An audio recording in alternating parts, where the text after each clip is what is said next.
And with that, we bring in retired four-star General Jack Keane, Fox News senior strategic analyst, former Army Vice Chief of Staff, and now chairman of the Institute for the Study of War. General Goodell and Jonathan have laid out what they're learning from the Pentagon and from the Israeli sources on the ground. Where does this stand right now in terms of your take on what's going on in the Strait and this ceasefire, General? Well, certainly we're moving into a different aspect of this, with the ceasefire. I do think the violations of the ceasefire in terms of firing into Israel, or some of that will just sort it out in the next 48 hours. But we gave up using military operations as a leverage to get a deal here by making a ceasefire. It doesn't mean, Martha, that we don't still have leverage, because we truly do. And that leverage is making certain that the Iranians is a 2-week deadline and a 2-week deadline only. And if you don't accept our conditions that we're putting forward in Islamabad, and we can't get a deal in 2 weeks, then we are absolutely going to return to combat operations. That is real leverage. And what the Iranians are going to be, because it is predictable. It's like dealing with Putin. The Iranians here are going to want to delay and extend the negotiations and convince our negotiators that they really are close to making a deal, but we need a little bit more time. Then what happens? Ceasefire another week or two, and maybe a little bit further than that when we get closer to the deal. What are the Iranians up to in doing this? What they truly want is as much time as possible to delay, to let the recovery of oil prices, the recovery of the political system itself, and take the pressure off of the president that certainly, understandably, he feels, so that his inclination after several weeks of not making any progress, he's not willing to go back to and return to combat operations. That, I believe, is the path that the Iranians are on. If they're on the other path and they're willing to give up the conditions and meet the conditions that President Trump's team is laying down, all for the better. I'm just highly skeptical about them. This much I know. One, we have severely damaged Iran, and they are in a much weakened condition, to be sure. And our military people have laid that out in spades to that damage. But they're still in charge, and believe me, Vahidi, the IRGC leader, and Gabalov, the Speaker of the Parliament, they are hardliners as much as anybody else who's been in charge of Iran. And that is why this ceasefire is taking place, because they knew full well that the only objective they had in closing the Straits of Hormuz was to stop the war. And they have achieved that.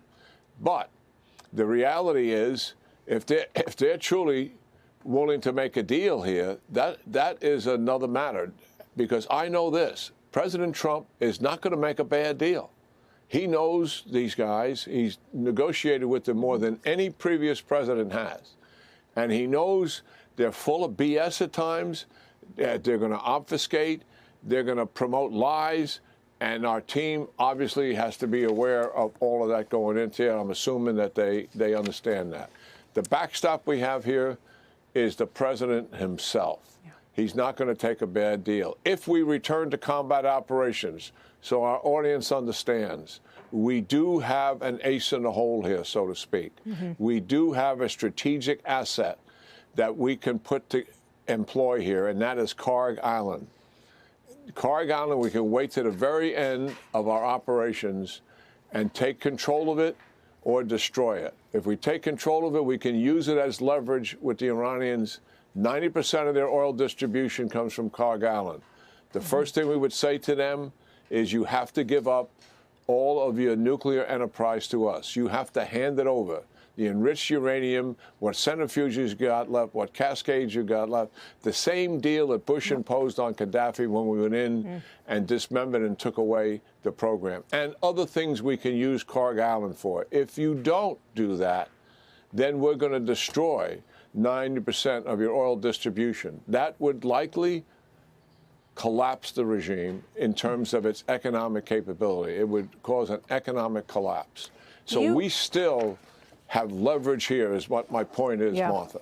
I understand, and I heard your points earlier as well, that we gave up some leverage with this ceasefire, but that Cargo Island remains a source of leverage. What did you think, just very quickly, General, if you can, about this toll, the United States, the president saying, well, we would also get some of the money in tolls of the ships going through the Strait of Hormuz. We have some numbers here. Potential profit from Tehran toll for Iran could potentially yield them $100 billion a year in tolls to Iran if we allow them to do that. Quick thought on that, if you can, General. Thank you.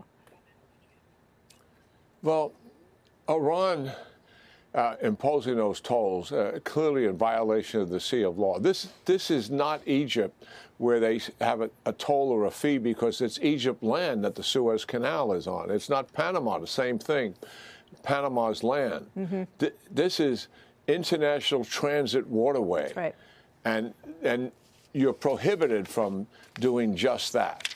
And we should force the Iranians to knock that off, in my judgment. All right. We'll see. The president says he might want a piece of that cost to go through. And obviously, these negotiations are just beginning on Saturday in Pakistan, the next round. General, thank you very much.